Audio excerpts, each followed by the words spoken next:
start the recording. And I will call this meeting to order at 4:32 p.m. Thanks to you all for being here.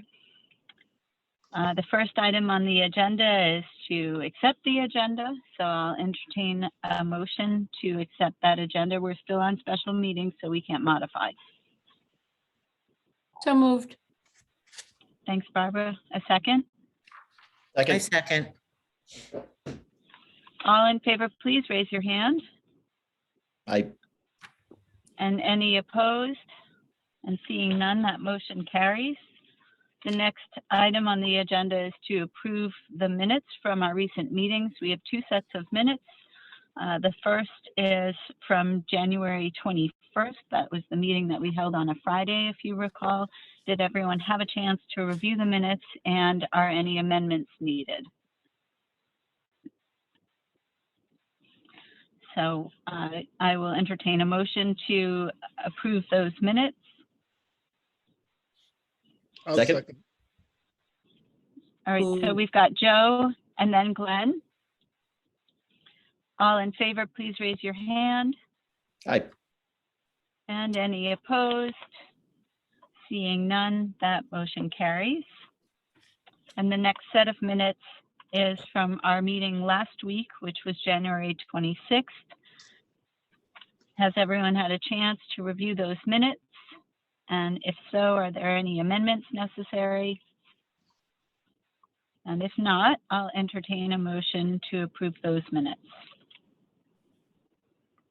I make a motion to approve the minutes. Thanks, Patricia. Can I have a second?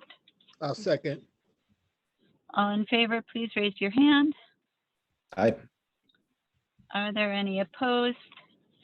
Seeing none, that motion carries. The next item on the agenda is public comment. Here comes Ruth, so maybe we should just wait for her to join.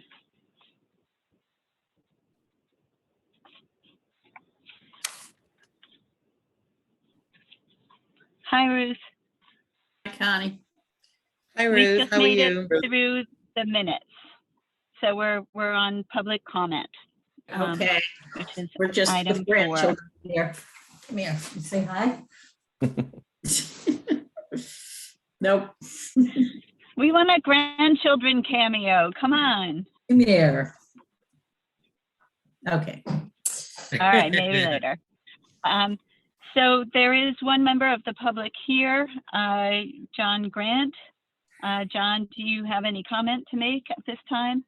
Not at this time, thank you. Okay, thanks very much. We'll move on to old business. And 5A is planning our focus groups. And I want to just share my screen at this point, because I think it will help us to look at the planning document, provided that I can get into it. So this is our Google Drive. Here's the focus group drive. Here is the work plan.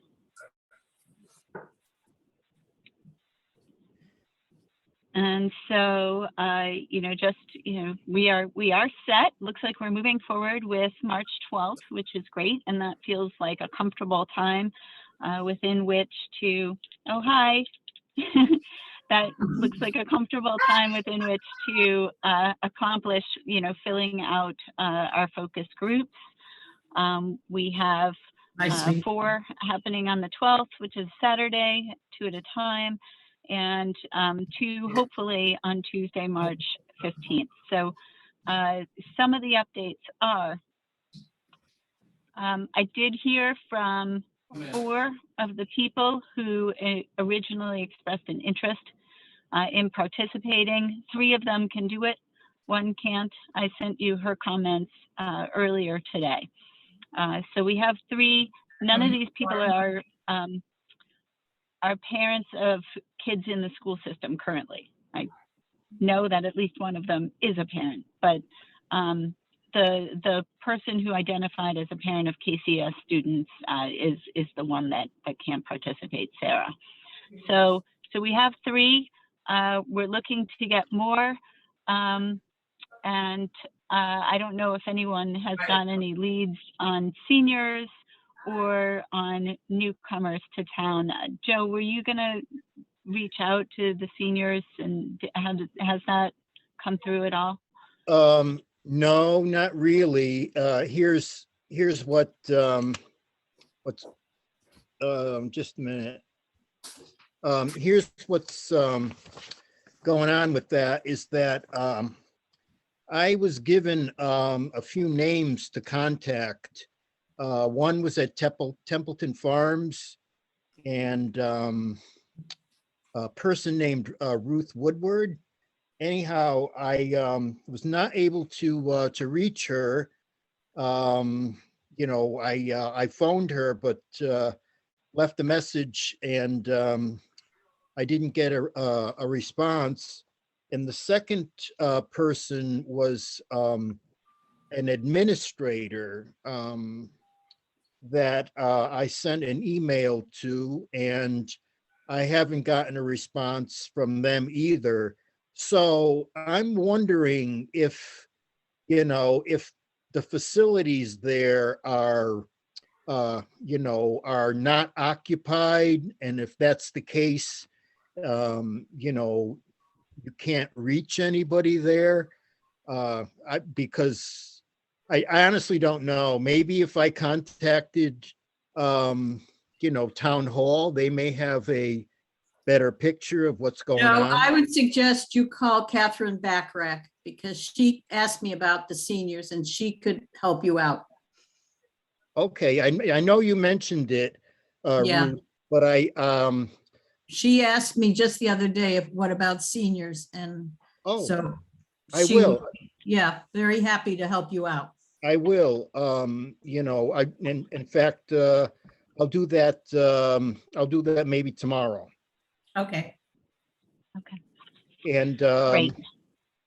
I did send an email to Marge Smith of the Historical Society about the focus groups, and I just did that today, so I haven't heard anything back about that. But the senior, you know, the senior situation, I'll contact Catherine Backrack. Okay, good. Good. So I think that is a good next step. It seems to me like we are going to need to look outside of, you know, some of these select groups in order to fully build out our focus groups, our resident focus groups. So we did send an e-blast out to parents of KCS students last week, last Friday. Haven't heard anything yet. So I'm not sure if it was overlooked, but I think that it is probably a good time to put like a general call out on Facebook for residents to participate. And hopefully some of the people who volunteer will be seniors, and hopefully some of the people who volunteer will be parents of KCS children, and some maybe neither of those things, but I think that that is okay. Is everyone all right with that as a plan? Mhm. Yes. Okay, so moving along to the groups that are, and yeah, I'm sorry that this is not in a great order, because if we're just talking about Saturdays groups, really we should have the nonprofits and social services before the restaurants and retail. But Ruth, did you hear anything back from any of the folks that you contacted on the social services group? I haven't done that yet, Connie, because I think it's a little early. I myself sort of lose things if I get it more than a month in advance. So I'm waiting just till next week to send stuff out. Okay, just to be cognizant though that it is a Saturday, and so sometimes people book up their weekends. Yeah, I will do that. So yeah, I mean, we can always send a reminder, but if people, if people book up their calendar for March, and hopefully not that many people are thinking about March right now, here in the dead of winter with the cold snaps, but Yeah. I am a little I concerned will, that they won't be okay, able well, to do I it. will do that. I just know, it's, when it's so far away, people tend to sort of forget, but I will get that invitation out. Okay, great. Thank you. And on nonprofits, I took another look at this list today and I just thought, why not? Why not these nonprofits and any other nonprofits that you all might suggest? I think it's fine to get nonprofits together, to find out how nonprofits fared during COVID, and to amplify some of what we're seeing on the survey.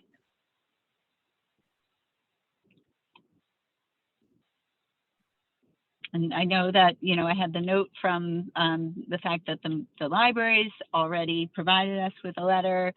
HVA has already provided us with a letter, likewise the Chamber of Commerce, but that's not really, we're not doing the focus groups so that these groups can individually communicate to us their needs. We want to find out generally, what was going on, in the environment of nonprofits and how they're conducting their businesses. Sound okay? It does. Any other thoughts?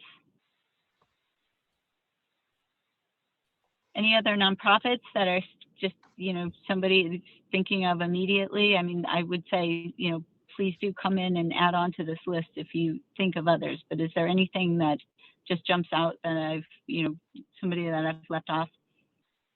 I'm wondering, are there any farms in Kent that are nonprofit? So, you know what, Barbara, I took a look at that note because I had put that note after our conversation last week, and the farms that I know of are not nonprofit. And so I did make a special note up here on the retail and restaurants because I think that, they are businesses, and I think that you are onto something that probably they faced a bit of a different environment than our in-town retailers. So some of the ones that I know include Mountain View Farm, that's Lila Fontane's farm. Anderson Acres is the flower farm. Could be interesting to see how their business turned out, especially because they have no farmers markets. They did a market out of their own home, and then sold, to retail locations. And of course, Megan Haney at Marble Valley, is another one. There are maybe 3 or so more. There's a farm up on Skiff Mountain now. Anyway, I think that we could get 1 or 2 farmers to participate.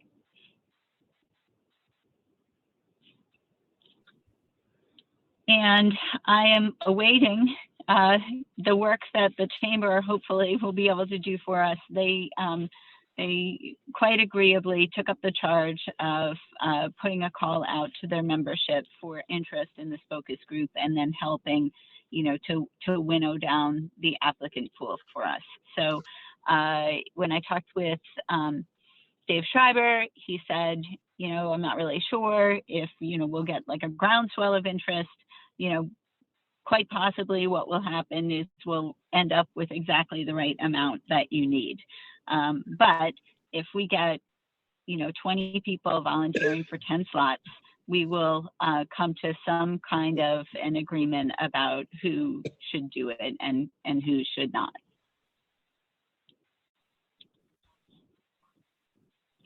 So I think that's where we are on the focus group participants for now. Anything else to talk about with respect to the actual participants? I have a question on the technology part. I'm not a real big techie, so will somebody be hosting like our focus group? Yeah, that's an interesting thing that we'll just have to make sure that we can arrange logistically. I mean, because I can obviously do one Zoom on my account, but will need to host from a different account to do the second focus group if they're happening contemporaneously. Right. And it would seem, just, with the roles that we've outlined here, Ruth, that you would not need to do any coordination of, I don't know, manipulating people's views or letting them in and out or muting them or unmuting them. Yeah, And, I have and we're not going to do, you wouldn't want me doing that, Connie. but we should, as we get closer to the date, just talk about those roles and Right. that kind of tech logistics. I think that's an important thing to make sure that we've got under control. Good, thank you. I have a, it's kind of a comment. Are we going to be talking about the questions that will, that will be prepared during the focus group during the meeting today? Yes, that is next. Oh, okay. Because the reason why I mention that is because the library had a focus group last week, and I attended that, and it was it was pretty good. I thought, the participation was good, and but one thing that I did notice was that when some people were talking about the various topics and so forth, it tended to get into areas where personal situations came up. In other words, subjective comments came up, like, well, somebody doesn't like this particular thing in regard to the library,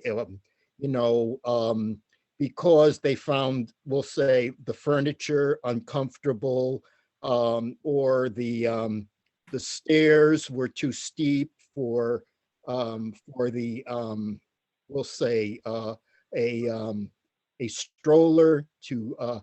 So anyhow, it kind of got into areas where personal situations got into the the conversations.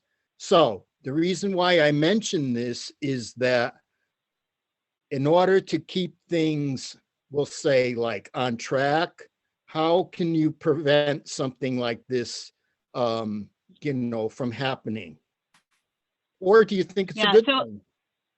Well, I would ask Patricia maybe to give, some comment on that, because I think in some ways, Joe, that is part of the purpose of focus groups and something, that you just expect to happen and know that is going to happen. But Patricia, what can you speak to that? It's kind of the point of it is to get people's personal experiences and perceptions. And from that, when you see a range of experiences and opinions, you can draw some conclusions.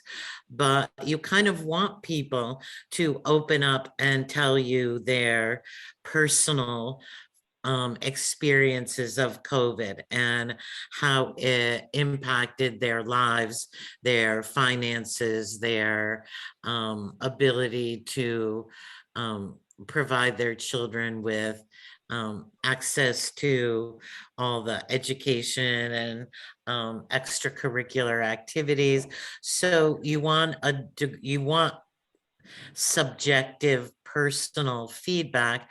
The way to do it, though, is to channel it into sort of a group of conclusions and not to harp too long on any one person's personal experience, but to let them speak, let them say their what they want to say, and then turn to the group and say, did you have similar experiences?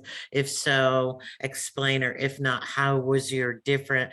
So I think it's a balance of not letting any one person go on and on too long with anecdotal, personal, subjective information.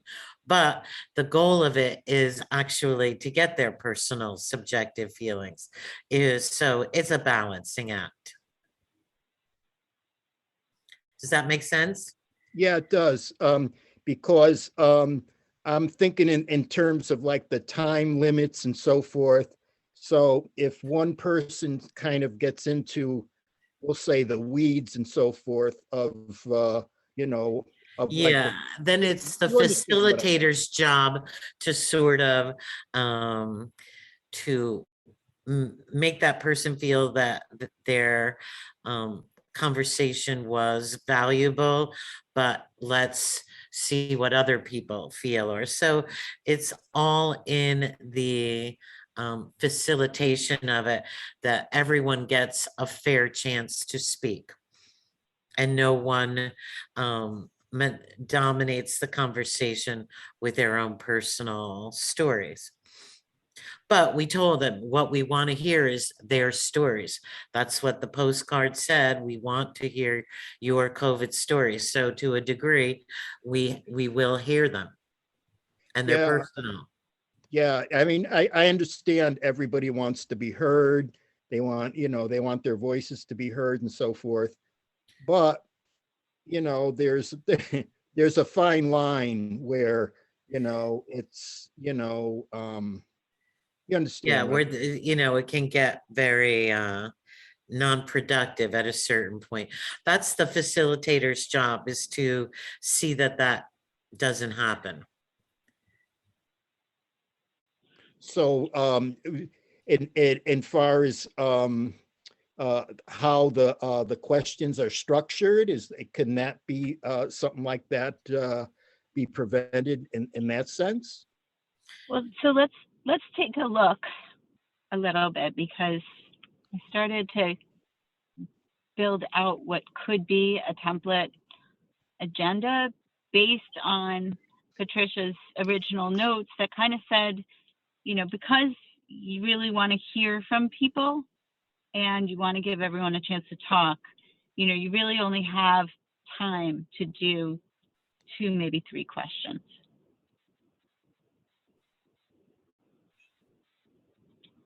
And I think that's the, I don't know that we should get really specific.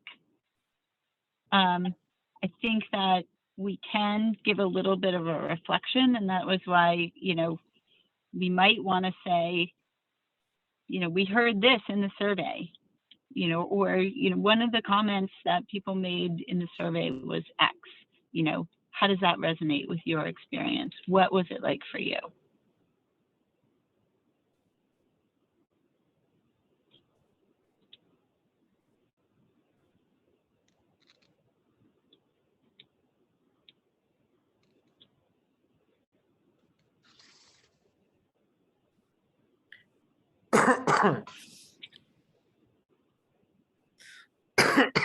I think that's right, Connie, that we have a small group of general questions, and then as the conversation continues amongst the group, there's some flexibility. If something emerges as an issue that everyone says, oh my God, yes, I've noticed that some socialization issues with my kindergartner, and several people know that you might want to delve into that a little bit. Sorry. So there has to be some flexibility, but 3 or 4 general questions is good. And these seem like good general questions.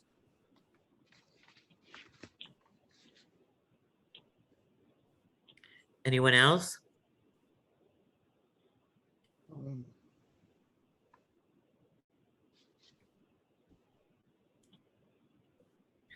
This is not done.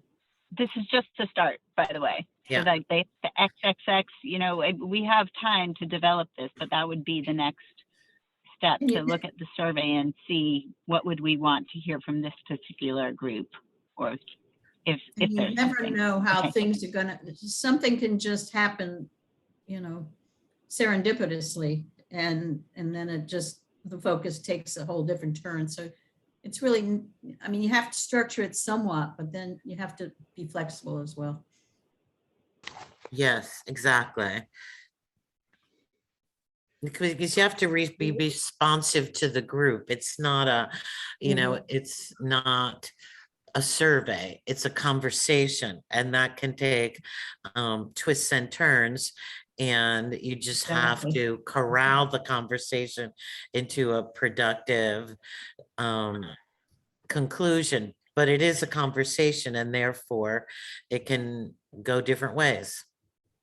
Yeah, and it's based, you know, the makeup of the focus group, so much is dependent on who's coming and how they interact. So, And how much they want to share, or right. you know, but I think it would be good to do a couple of practices together, Well, as Connie suggests in the to-dos. well, I'm not overly familiar with focus groups, how they're structured and so forth. I did read your notes, Patricia. Say if you have like a, you know, you start out with an introductory question, you know, just to kind of, you know, set things up, we'll say. And then once that's done, you go and you see where that leads. And then building on that, you know, you can start in with a follow-up question to that introductory question. So as to what kind of structure you'd need, maybe you don't really need a very formalized structure. You just kind of like set it up. And then once it's set up, then you begin to, you know, ask follow-up questions. Does that make sense? Yes. Yeah, the questions here, you know, I would expect you start with the one of them, and depending on how it goes, you may not get to the others. You know, it may go a wholly different direction. But things like the ground rules and the icebreaker, you do want to do every time. I'm letting Craig in.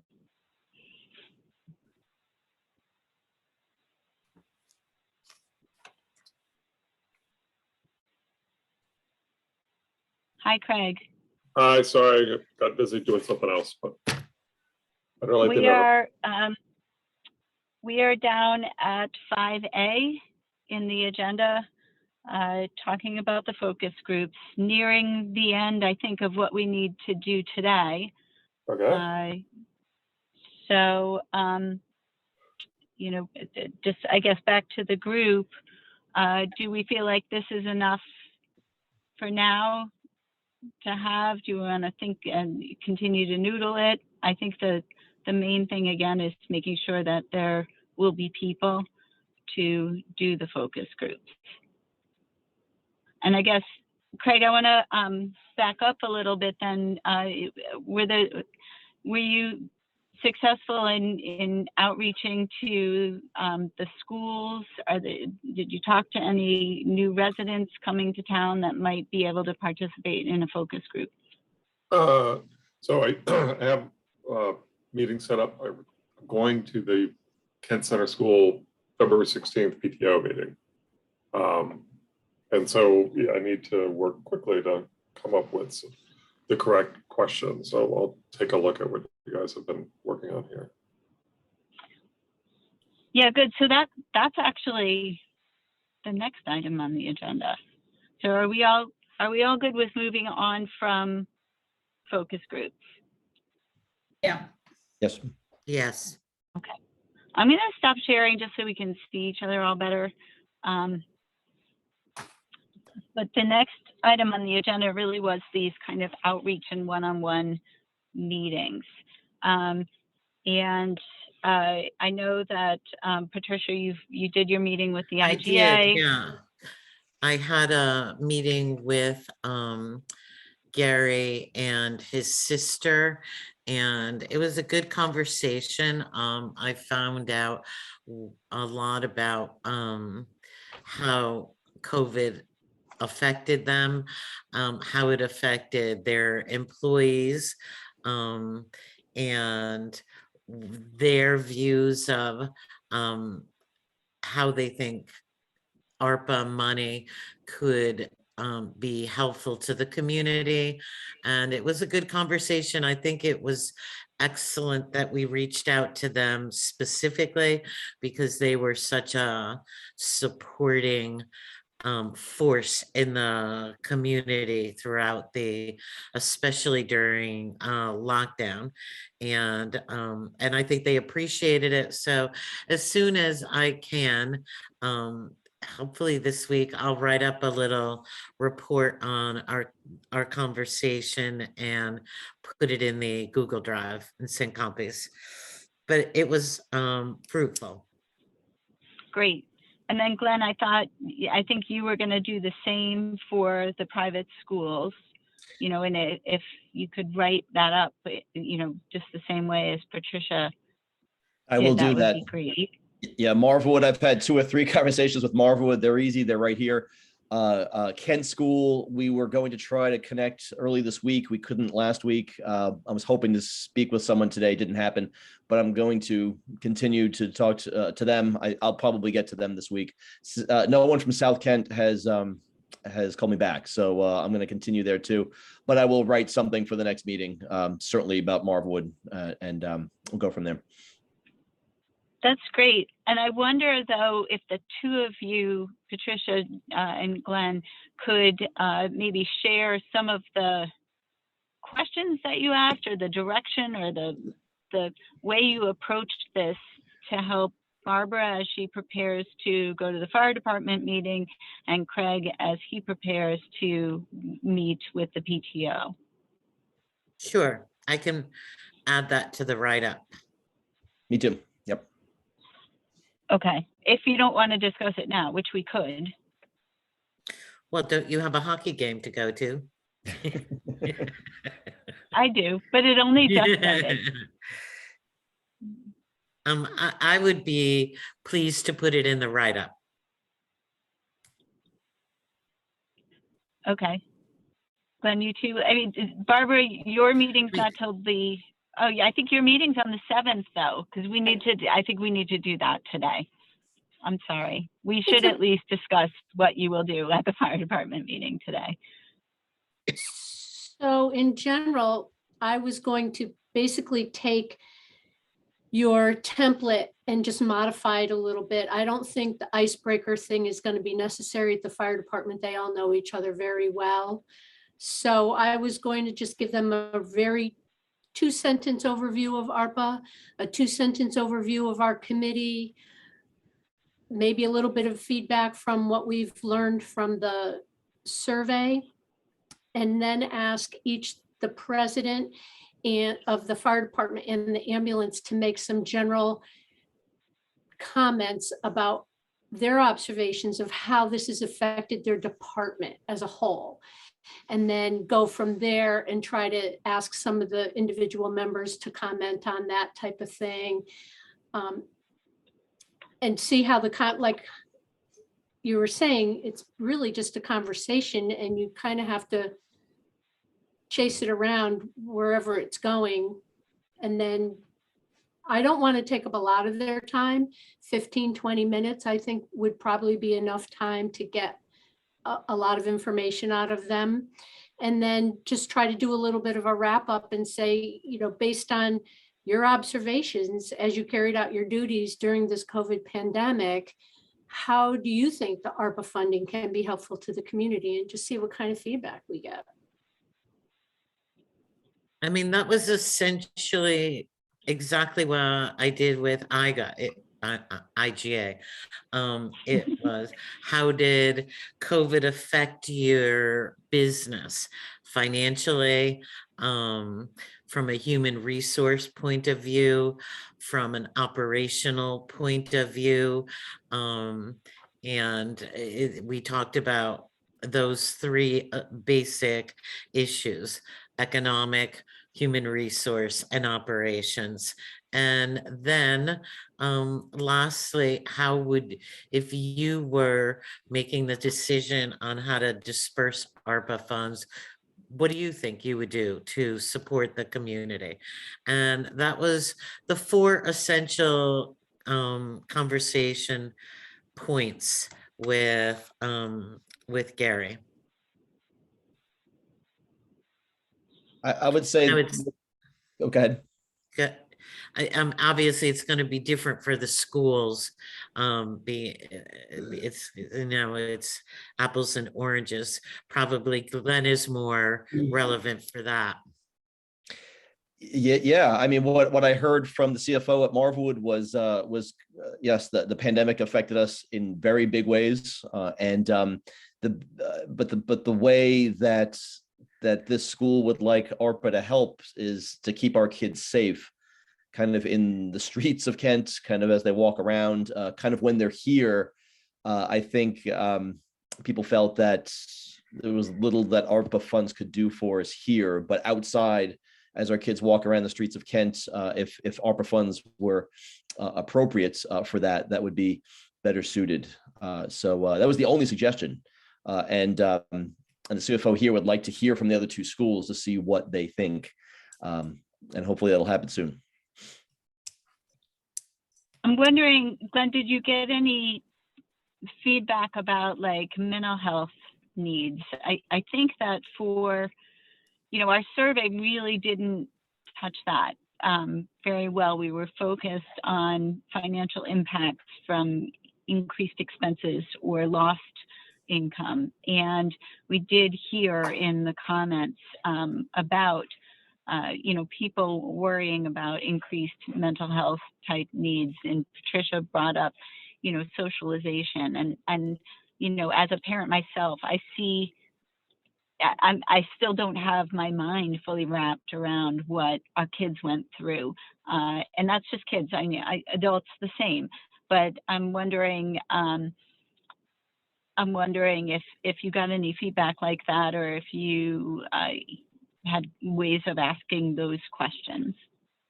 Oh, certainly. That is a big that's a big issue on our minds with our teenagers in particular. I mean, teenagers who need some socialization with each other, and this really affected the school more last year. I mean, last year we didn't have community service, which we always have Wednesday mornings. We only had one day of interscholastic competition last year. We never had weekend duties or weekend trips. Like we never went to the mall or the movies last year. This year is different. So as not to say the pandemic is easing, it is not, but we are having games. We do have community service. We have been going out in the community more. So in terms of socialization, we're doing more of it. Our kids have been hurt by the last year and a half, certainly. But I think internally the school is handling that with more people for kids to talk to. So but that is an issue.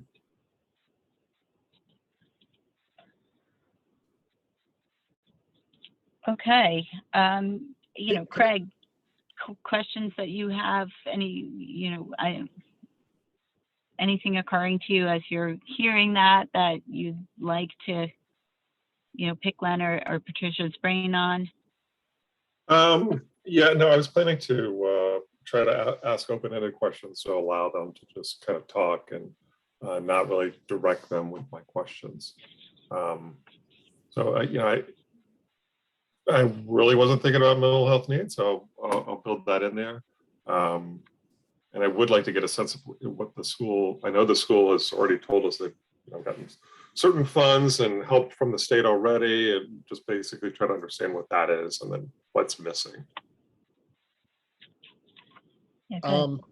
Could I ask a question? Yeah. this is for Glenn and for Patricia.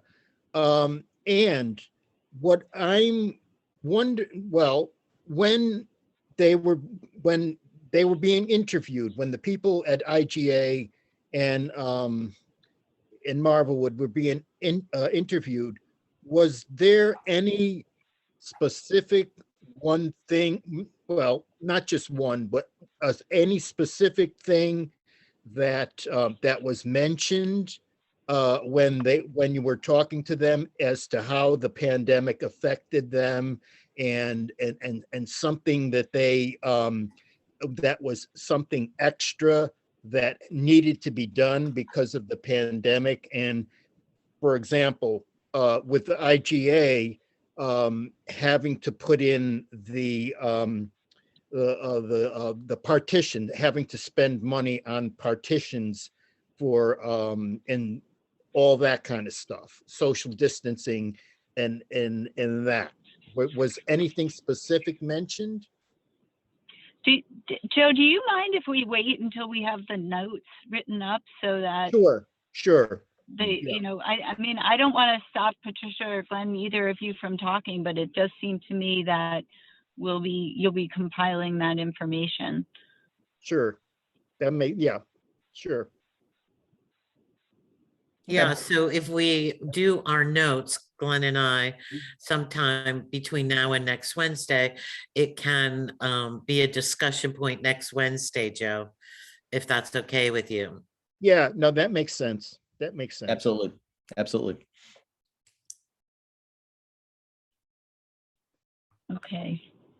Okay, great. So I believe item 6, next steps for next meetings, are that we'll continue to work to confirm participants in our focus groups, that we will, as we're preparing for the focus groups, review the survey responses and continue to kind of build our understanding of the information that we got back from our survey. And when we receive the notes on the one-on-one interviews, take a look at those. You know, we can explore them, you know, over the course of the next meeting.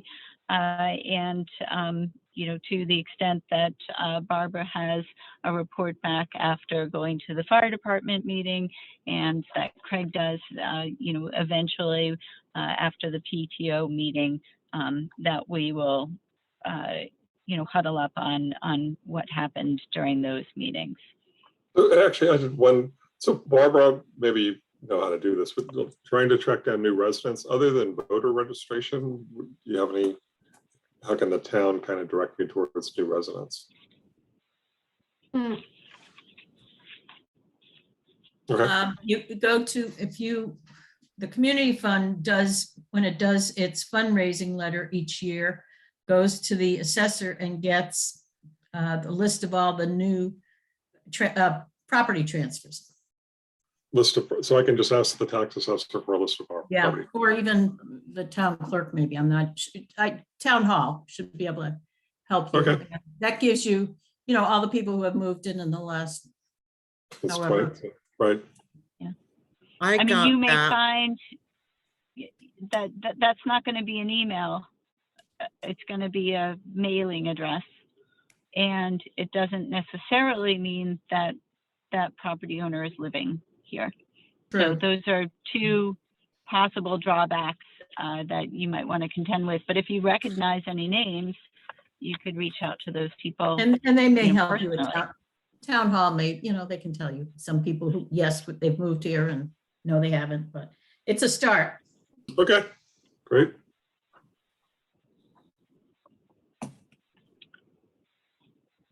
All right. Anyone got anything else?